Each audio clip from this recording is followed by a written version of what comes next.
Good evening, everyone, and welcome back to Scamperton Model Railway. Well, what will be Scamperton Model Railway? The current one is still live and kicking, but that one is going to be taken down over the next month and replaced with this. Not the Mitosaur, you see. The train's hiding in that box. The drill bits need to be tidied up. All these drawers need to find homes. The boxer track, etc. All of this is train related stuff or DIY related stuff to make the baseboards as we go around. So this layout is if I come here, if I zoom out a bit, is 12 feet by 8 feet, so almost a standard garage length. The baseboards are 1 metre high, and then I've used some old shelving racks underneath for storage, etc. At the back is a new garage door, which is the precursor to doing this, because once I knew I could get the new garage door, I knew I could build a new layout in here. The layout is going to be Scamperton Mark II. And on the left hand side where you see the Mitosaur, that's going to be the fiddle yard section. On the right hand side, that's going to be the scenic section. As you can see, there's lift out sections at both ends. And the reason for that is that obviously we need to get out to garage to do the bins, etc. And also just give us access if we ever need to bring stuff in and out. The layout is modular, so if I ever had to take it apart, all boards are 4 feet by 2 feet, so I can just detach them and bolt them and then just have them made ready to be moved to wherever their new home is. It's still going to be double O. And I'm hoping it'll be a 2-track mainline layout like it was before, only the difference being is along here will be a fiddle yard. Now, I've done some measuring of all the lengths of all the trains that are currently in the shed and also in the boxes, and the longest one is 8 feet and the shortest one is 2 feet, i.e. the DMU.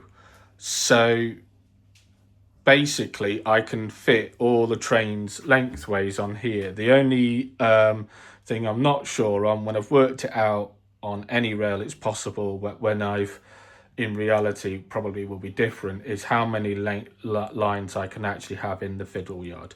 I've got 13 trains, possibly a couple could be sold if I need to, but I've got currently 13 trains including a DMU. And when I've looked online, people say, yes, you can fit all of those lengths of track on there. The question is the points and the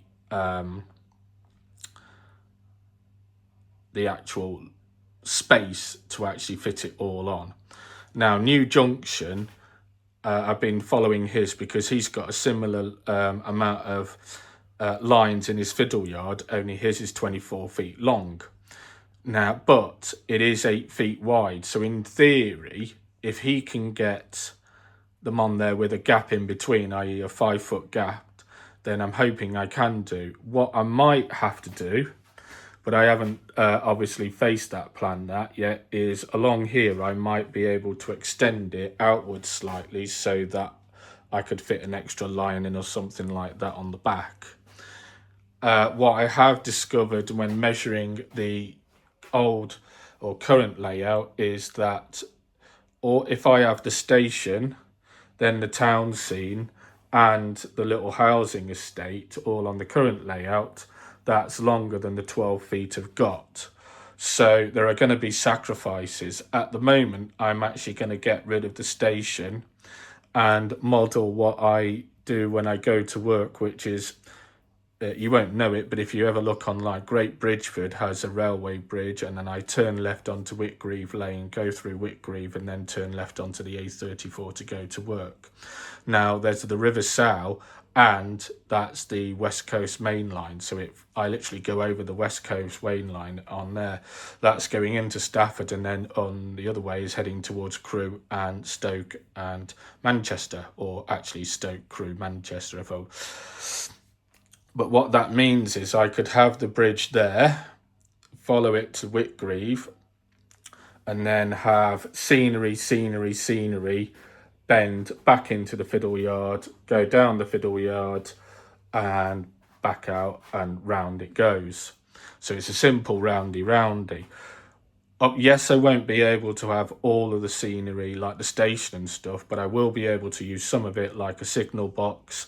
I will be able to keep the scenery, but I'll also, where I've got like things like the rolling signs and stuff like that, I can put them on the bus stop, because there is a bus stop that's just before Whitgreave Lane. Now that's an old style bus stop with a wooden shelter, but I can use poetic license. The houses which I've got in there, although don't look anything like the big houses on the Eccleshall Road, can be used for that. And then obviously little things like the terraced houses.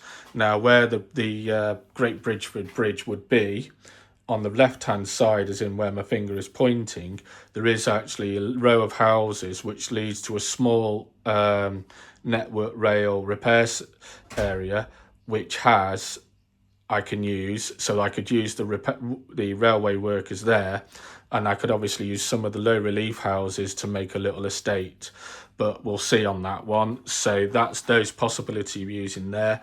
The River Sow comes in, so I can use maybe the little bridge, even though it's nowhere near Woods Eaves. I could use that on there. And then all the rest of it, the scenery and stuff, can obviously is self-explanatory. The Bend area here, although there is no industrial estate, I might be able to just mock up something and again use modeller's license over in that corner to give it a bit of extra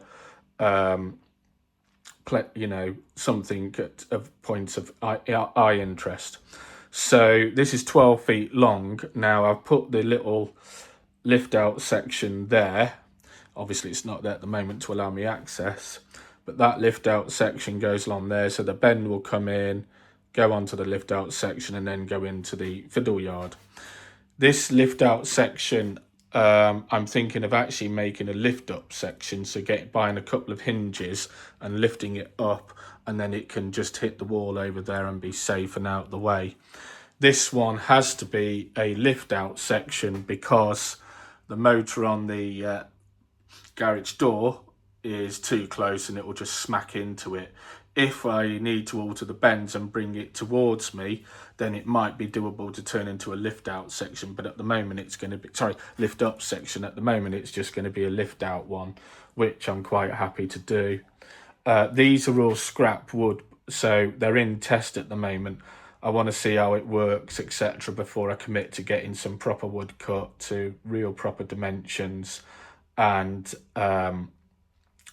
make it work.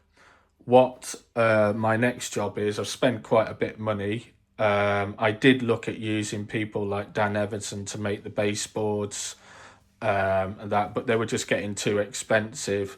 Ready made baseboards, I was looking at 8 of those, and it was going to work out to be what would it be, 800 quid, and I just didn't want to spend that. All this wood that I made, including 3 spare boards, cost me 300 quid from Hughes and Cray delivered, so no brainer. And it took me a little while to make it all, but when it comes to things like that, in fact I think I ended up investing another 100 quid on various bits, in